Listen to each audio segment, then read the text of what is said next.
Mr. President. sWooZie, how are you? I am great. Thanks for your time. Good to see you. Welcome to my set. It's a sharp set. You look sharp as well. I'm trying to get on your level, man. I like the touch, the rose. Have a seat, please. So I saw your State of the Union. Just got I'm a glad. really quick question for you because Yes. you mentioned a few things. Yes. Okay, minimum wage. My audience, YouTube subscribers want to know, can you raise the minimum wage to like $500 an hour? I'll take a yes or I'll think about it. No, that I can't do. Oh, I tried, But guys. I tried. what we can do is make sure that if you're working full-time, you're not under the poverty line. And there's been a movement around the country to get the minimum wage raised to $15 an hour. A bunch of states, counties, cities have done it. If the federal government, through Congress, voted for it, then it would apply to everybody. Right now, there are a lot of communities where it's happened, but there's still a lot of communities where it's a lot lower. And, you know, if you work full-time, you should be able to pay your bills. Okay, I tried, guys. I'm sorry. So, as a black male who wears his hat backwards from time to time, I get racially profiled. Yeah. Okay, the most recent story I have for you is driving, pulled over to send some text messages. Cop pulled up behind me, call for backup. They're all over me, harassing me for my ID, registration. Third cop is driving by, kind of just like, you know, I get harassed often. I've learned to live with the harassment, but people are dying now. I can't sit by and let that happen. So my thing to you is, I feel like law enforcement, they're just bullies with badges at this point. They get caught on camera, they're killing people, and they go to the court of law and they get off without a lot of consequences. So I really want to know is accountability. What can you do with your time left? What can the government do with the time left? Because these guys are going through and they're killing people, and it's just like, I think they're developing a Superman complex. Well, first of all, I'm a black man who sometimes wears his hat backwards. Really? And there have been times when I was younger when I was stopped for reasons that I wasn't always clear about. But I think it's also important for us not to completely generalize. Now, the overwhelming majority of law enforcement officers are doing a really tough job, and they're doing it well. And they're respectful, and they're doing it the right way. It is absolutely true that there's always been pockets of police misconduct around the country.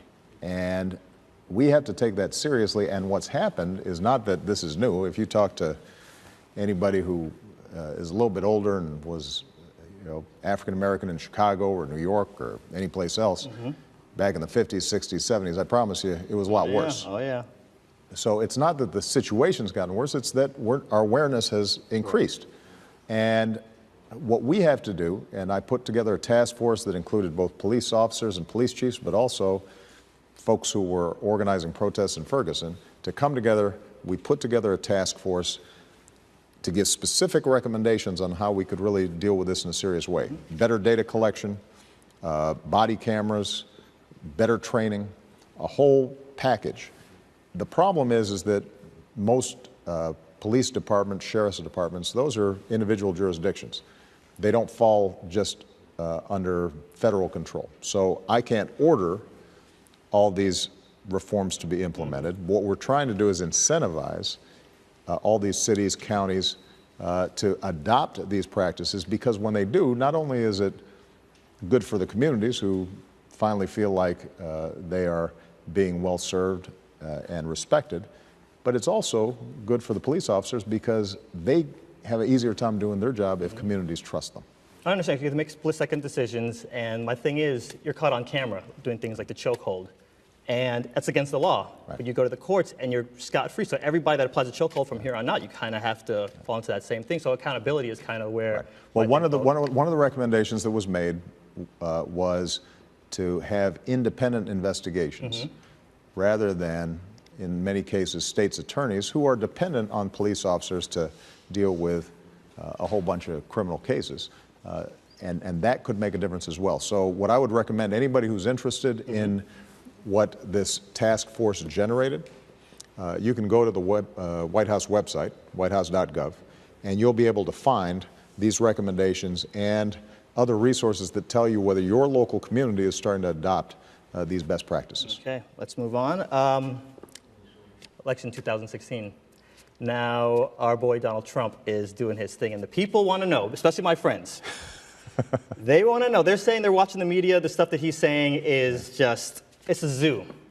And my friends have wanted me to ask you, are you embarrassed for the American people? Because it's just like pandemonium out here when you watch what's going on in the headlines. Well, look, I think it's really early in the process. If you look at previous elections, this early in the contest, a lot of times you'll have people who are seen as front runners. Right. Because they're noisy, they get a lot of attention. Correct. Over time, voters take a careful look. The closer you get to actually deciding on a president, everybody gets a little more sober. It's less entertainment, and it's a little more, this is serious business. This person's going to have the nuclear code. This person's going to be making a bunch of decisions. We want to make sure that they're clear. So we'll see how the Republican primaries sort themselves out. Now, what I said at the State of the Union was, what is true is our politics has become so rancorous, and there's so few restraints that these days people can just make up facts. Right. They can say one thing and then say the complete opposite the next week. The kind of language that we see people labeling their political opponents, calling them unpatriotic, saying they want to weaken America. That is, I think, a result of a lot of forces, a media that's much more splintered. You've got, sort of talk radio habits creeping into politics. A lot of times it's like the comment section or trolling. Very familiar with the comment section. Where people just feel like they can vent without really thinking about what they say ahead of time. And what I did talk about at the State of the Union is the need for us, if our democracy is going to work, we can have big arguments. We can disagree on a lot of stuff, but we do have to have some basic boundaries where facts are facts. We don't make stuff up. Right. We don't assume malice on the part of other people. The only way to enforce that, by the way, is ultimately for people to vote and reward politicians who are conducting themselves in a way that we respect and punishing those who aren't. Excellent, excellent. All right, so I want to move on to gun control, but I want to talk about it a little bit differently than you've been talking about the last few weeks. You bet. I feel like a lot of the people who are carrying out these mass shootings in public, they're doing it and they don't have causes. It's like they know if I go out and I hurt 4 more people, I'm going to end up on the news. And the media kind of makes them look notorious in what they're doing. I feel like it's almost when the media is doing this, they're talking about this person for a week. And we all want recognition. I give shout out to the end of all my videos because I know people just want recognition at the end of the day. So I feel like, is there anything the government can do, or maybe you can do with your time left, to not so much make these people that are doing these bad things notorious? And I think there was one of the most recent school shootings where the law enforcement was like, we are not going to talk about this guy, we're not going to say his name. So you know ahead of time, when I go in and do these bad things, I'm just throwing my life away. Is there anything you guys can do about that? Well, first of all, people's motives in these mass shootings are complicated. In my mind, by definition, if you are willing to do something like that, you have a serious mental health problem. And whatever their motivations, the reason I emphasize common sense gun safety measures is not that we can eliminate all this violence completely, but we can reduce it. The same way we've reduced traffic fatalities because we make people wear seatbelts and we crack down on drunk drivers and we do a bunch of sensible things. It took 20, 30 years, but there are a lot fewer traffic fatalities today than there were 30, 40 years ago. We can do the same thing with guns. It's because we can't always predict when somebody's going to snap and decide they want to go shoot. But what is also true is that we have to do a better job as a culture and as a society not sensationalizing violence as a way of getting attention. Correct. That's not something the government can do because we got a First Amendment, and free speech. It is something that all of us can contribute to by saying, let's not constantly harp on people who engage in mass violence. Let's spend at least as much time paying attention to people who are doing good things in the community, who are helping people, who are building businesses, and that's something that's probably more up to folks like you, young people who are in media right now, particularly new media.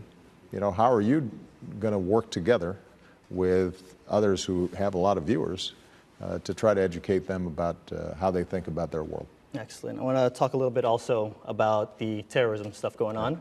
And I feel like the same thing. These guys, they'll hurt people to get their message out there because they know I'm going to hurt somebody, I'm going to put them in a cage, I'm going to hurt them, and then you guys will do the rest. And I kind of use the parallel with a kid who is doing things to get attention. They'll go in the kitchen and bang pots together like, oh my God, look at me, Mom. And the thing is, too, is when you ignore a kid that does that, sometimes they go to the next level to get your attention. So I'm kind of wondering, what are you guys doing to prevent or even like downplay? Because we're getting our butts kicked by these terrorists online.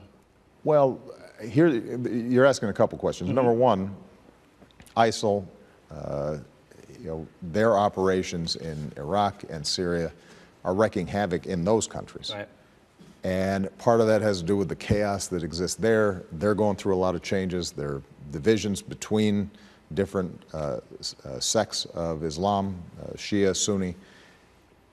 But our top priority has to be make sure we protect the homeland. And you've seen in San Bernardino and other situations, because they have such an online presence, they have the capacity potentially to inspire people who already are troubled, and suddenly they think that maybe this is a way for them to become linked up with something larger.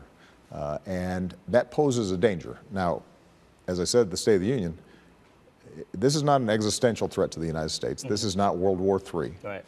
What we have to do is go after the core of these terrorists overseas in places like Iraq and Syria, and that's exactly what we're doing.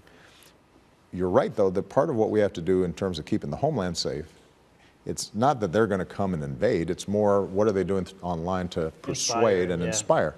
And I've been pushing the government generally to say we have to get up to speed. The old ways of communicating are not the ways that young people are receiving information.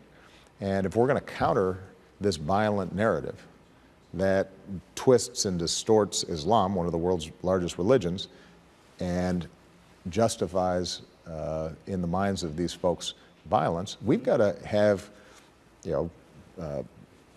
Islamic scholars and moderates and leaders on a platform where they can say, what these folks are saying is crazy. That's not who we are. That's not what we're about. And we have to be as savvy and as nimble as an organization like ISIL is. So we've actually stood up what we call an interagency, meaning all the different departments, to come together to work with the private sector and content providers to think about how do we do that in a better way, in a faster way. And the government sometimes moves a little slower than I'd like, but I think we're starting to make progress on that front. Excellent. Well, the good news is that was the hard stuff. We're on to the easy stuff now. Are you ready? I mean, the easy stuff may be the stuff I worry more about. This is the lightning round. Okay, lightning round. All right, you ready for this? All right, let's see what we got. Have you seen the new Star Wars? I have not. You have not. Okay, so my audience wants to know, we had the YouTube Ask Obama hashtag. Yes. What is your favorite Star Wars movie? 1 through 6, since you haven't seen. Number 1. I still remember when I saw it. That's the wrong answer, Mr. President. I was like 14, 15, and I went to the Cinerama Theater right around the corner from my house. Okay, number 4. Okay, you saved it. You clutched it. Okay, so if you had to pick from one of these Star Wars characters, who would you be? Well, I got to go with Han Solo. He's a little bit of a rebel. All right. Got to keep it moving fast. This is lightning round. All right, so now the American people really want to know this one. This is, actually, I lied. This is a serious one. If you had to pick a pair of pants for your dog, A or B? No, you got to go with this. This one? Yeah, this, I think. This is your final answer? You don't want to phone a friend? It's a little too conservative. Too extra, okay. A little too much. And the last one. Too much fabric. All right, so we had Drake versus Meek Mill. A lot of people were tweeting that to me. We kind of know the outcome of that. But if Drake and Kendrick Lamar got in a rap battle, who do you think would win? Got to go with Kendrick. I'm just saying. I think Drake is an outstanding entertainer, but Kendrick, his lyrics, his last album was outstanding. Excellent, all right. Best album, I think, last year. Thanks so much for your time, Mr. President. Excellent. Appreciate you. Thank you. Thank you so much.